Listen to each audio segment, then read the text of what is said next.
मनोज जरांगेंच्या या उपोषणावर आता एका चिमुरड्याची सुद्धा प्रतिक्रिया समोर आलेली आहे। पाहूया नेमका काय म्हणणं आहे या उपोषणावर या चिमुकल्याचं।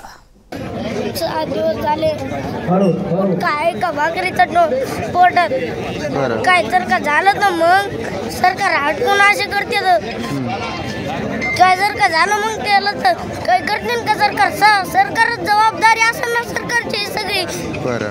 बरं तू पाटलांना काय सांगितलंस तिथे जाऊन कानात? पाटलांना दाखिलं काय पाटील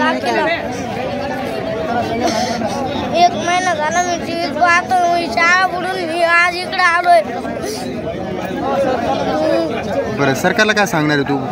सरकारला सांगणार आहे का तेवढं आरक्षण मिळत नाही, आरक्षण जर का मिळलं नाही तर घरात जाऊन आणू तो आम्ही।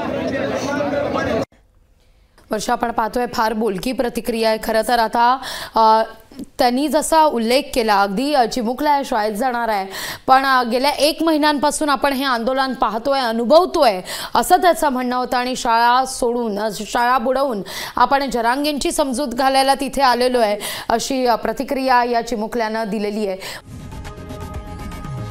लोकशाही मराठी ऐका, पहा, जागरूक रहा।